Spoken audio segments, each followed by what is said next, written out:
Oh, hey there. You know what time it is? If you said it's time for BS with S.A.C, you're absolutely right. And if you said it's something else, well, you might still be right. I don't know your life. But meanwhile, it's also time for BS with S.A.C. So, for tonight's bedtime story, we're going to be continuing new tricks. We're going to be picking up in chapter 15, where we left off last time. William had found a weird pivoty trap in the floor. It was the first thing that actually took him by surprise for being cleverly designed and not completely dumb. But he hears somebody whimpering on the other side, so he feels like he has to get across very soon. Unless the whimpering person is also just a trap to lure him to his death. We'll see. So, Chapter 15, Many Rocks and One Stone. Back at the Drowned Rat, Ollivander sat bored in his room. It was well into evening, and William still hadn't returned. Not that the old tavern master had any worries that the boy wouldn't return, simply that he was taking an awfully long time. He began to count stones in the walls. Perhaps William could trigger the trap in the opposite direction, with the pole, and then let me start that sentence over again. Perhaps William could trigger the trap in the opposite direction with the pole, and then step onto his own side, using the momentum of the spinning platform, leap at the apex of its cycle, and sail the 9 feet to the opposite edge.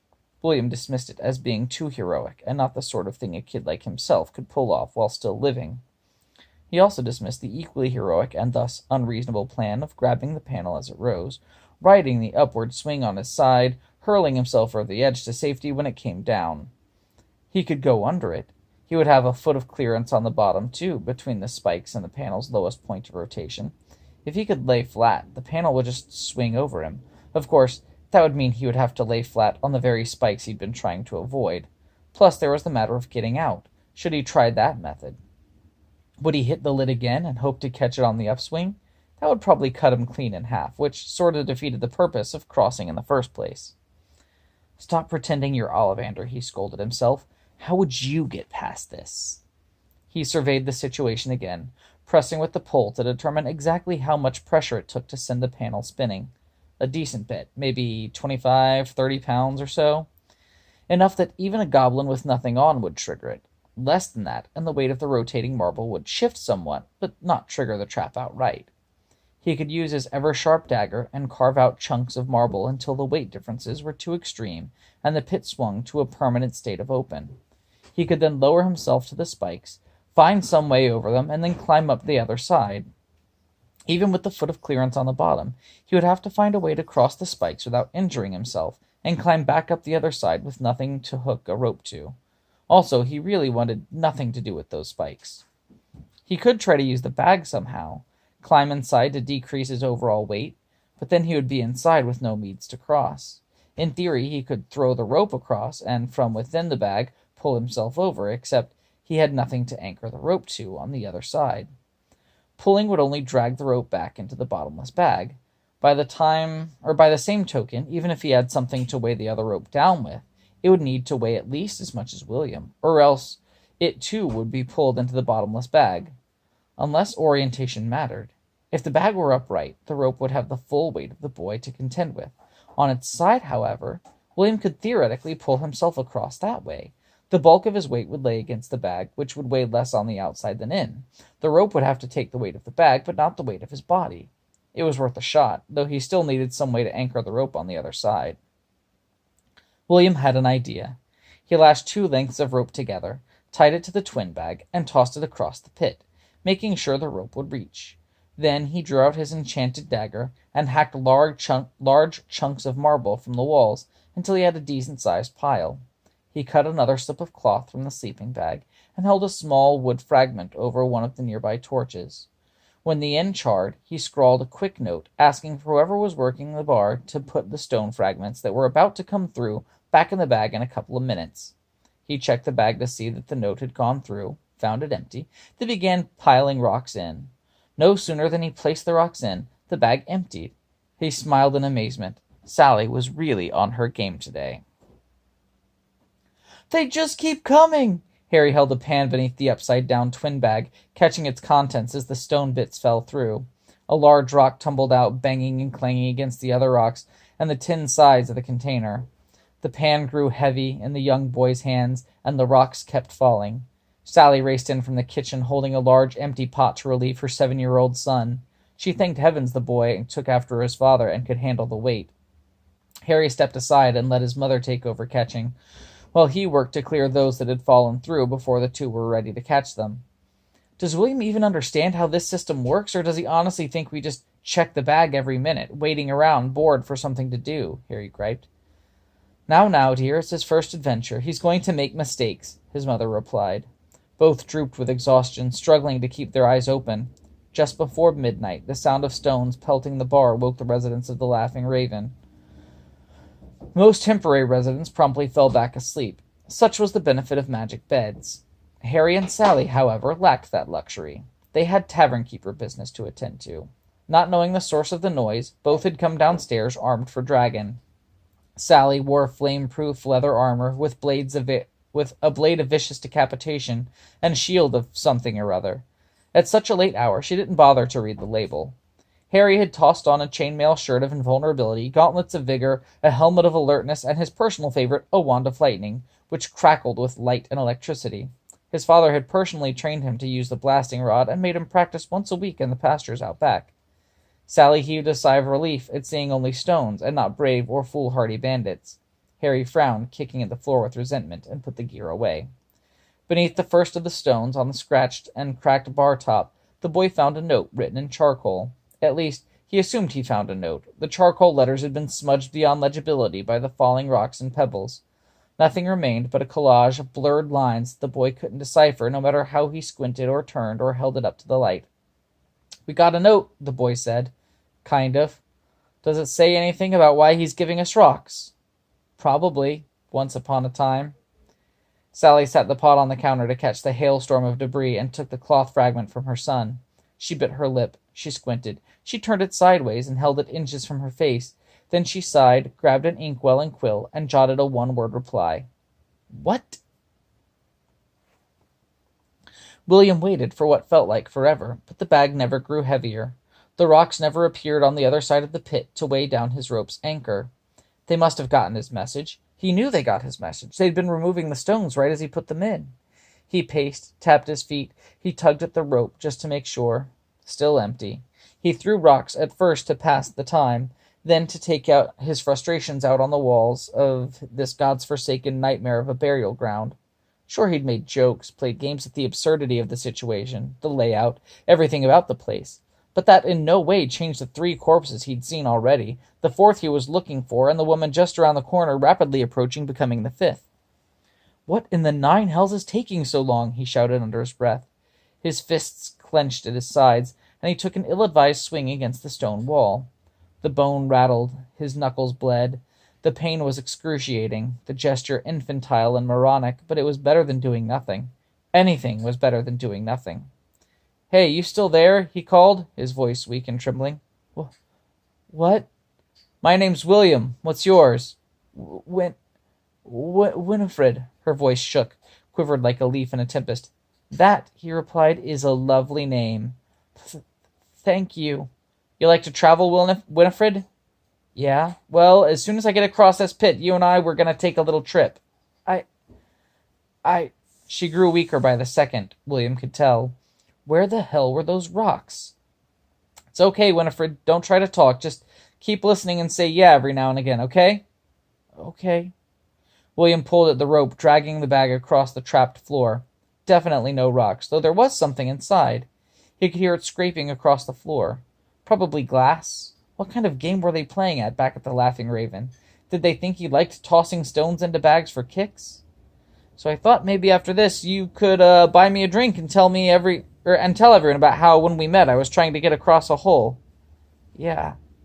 He opened the bag and found a bottle of ink, a quill, and a folded-up scrap of cloth. What was this madness? A woman's life rested in his small hands. He snatched the scrap from the bag and whipped the folds from the cloth. What was so damn important that... Damn. He read the single word written on the fabric and cursed. Flipping it over, he gazed at the incomprehensible mess of meaningless black smudges and smears. Double damn. Look, Winifred, we're going to get you out of here, okay? And then you are buying me that drink. Just hang in there a little longer. The quill flew across the fabric, flinging stray drops of ink all over, each letter more desperate than the last. He gave it a read. When he finished, making sure that they could read probably the most important thing he'd ever written. Fill the bag with rocks now, ready a bed with bandages. He threw the fragment into the bag and didn't bother to check to see if they got it. The bag soared across the pit, landing with a soft thud and skidding along the polished floor on the other side. A little too hard. The end of the rope slid away, almost escaping were it not for the surprising speed his hands mustered to catch it. "So where are you from, Winifred?" he asked, eyes glued to the bag. "Seventh realm." "Please, just a little bit longer." The bag shifted ever so slightly. William couldn't say for sure that he'd even seen anything at all. Then he noticed another shift to the bag, then another. Something inside slid, nudging the canvas sides. "Really? What part?" Like popcorn, the bag inflated with stones, expanding out to accommodate its long-awaited contents. The gravelly grating of marble on marble sang like music to the boy's ears. "Black sands. You don't say," he said, piling marble tiles he'd liberated from the walls atop his side of the rope. "I hear it's beautiful out there." "Yeah." He placed the bottomless bag on its side and shimmied himself in, gripping the rope tightly and giving it a quick tug. The rocks held firm, sliding him a couple of inches across the marble floor. "Look, Winifred, I'm going to stop talking for a minute while I cross this pit, but right after that, drinks?" "That's right." Keeping as much of his body in the bag as possible, William pulled himself across the floor. The floor shifted, creaking up as the bag put its full weight against the lip. The boy held his breath, tensing every muscle in his body. He braced for a sudden roll to the right, if he felt the sudden plunge to the floor dropping from beneath him, and his stomach following immediately after. "Will?" "Coming." He shook the fear off and kept going. If the floor did start to shift, it would be less likely to swing the closer to the center he crawled, and time was his enemy. The horrible, cruel, puppy-stabbing kind of enemy. William pulled as hard, as swiftly as he could, his bag zipping across the polished stone. He felt certain he would let go and slide the rest of the way, but saw no sense risking it. His arms raced along the rope, slinging himself across. The bag snagged and lurched hard at the lip of the pit on the opposite side, sending William tumbling madly into the dark void of the bottomless bag. The nebulous world around him spun out of control with the fury of a hurricane. The bag slid upright, leaving William dangling helplessly like a worm on a hook. Had his fingertips not held fast to the rope, he would have been trapped within for sure, condemning himself and Winifred to their separate demises. "Just a moment more, Winifred," he called from within. He heaved himself up and out of the bottomless bag, right as the stone-filled out of the bottomless bag, right as the stone-filled twin bag pulled in, no longer able to support his weight. He heard the sickening thunk of stones hitting and scattering inside the bag below him. He caught his breath, dangling his feet in the bag like a kid by a lake. He eyed his hands and winced. The raw flesh bled, and it ached to straighten his fingers. Next time, he decided, he would pack gloves as well. William rose to his feet, grabbed the bottomless bag and rope, and darted around the corner. A young woman, probably in her early to mid-20s, propped herself against the cool marble wall. Her hair hung in tight auburn curls, like eddies in a tide pool, as they splashed off her shoulders and cascaded down her back. Her eyes shone like emeralds, as wide as the sky. As she saw him come into view, her thin smile rose, glowing bright like the morning sun after a long, cold night, lost and alone, and it nearly melted William where he stood. She wore what amounted to a leather and chainmail bikini that clung to her skin like the attentions of adolescent boys upon seeing a woman in all her splendor for the first time. Her clothes, if such meager portions of material could be called that, covered her ample heaving chest and hips, and little else, leaving just enough to the imagination to remind you to fantasize. Her legs stretched for miles down to her boots, which no doubt were the of verbing variety. Her cream-colored skin glowed under the orange burn of the torches. Her features, from nose to fingertips, would without argument be described as flawless by the harshest of critics, except for the arrow jutting from the gaping wound in her picturesque stomach, and the puddle of blood pooling beneath her. "Hey, Will." "Hey, stranger." She was bad. Urgent, call a cleric bad. "You look good." "Thanks, flatterer." Gods, her smile was wonderful even here, now, when she knew death had her number. Where did you get that piercing done? Maybe jokes would help boost her spirits. Don't understand. Was wearing armor. So, how about that drink, eh? You're buying, William winked, but trying not to let the fearful concern show. How will we get there? You leave that to me. But you're... young boy. Yeah, you noticed that, huh? He said, teasing. That's why I only had to pay half price for an admission ticket. William's blade sliced through the arrow's shaft, keeping it from moving on the trip out. He pulled the remnants of the first sleeping bag out and tore it into long strips, binding her wound. He hoped beyond hope the bleeding would stop, or at least slow down considerably. She had already lost so much blood, had already become so cold. He pulled the other sleeping bag out and prepared it for her. We're going to get you warm and snuggly, okay? Sounds good. Her voice was weak and fading.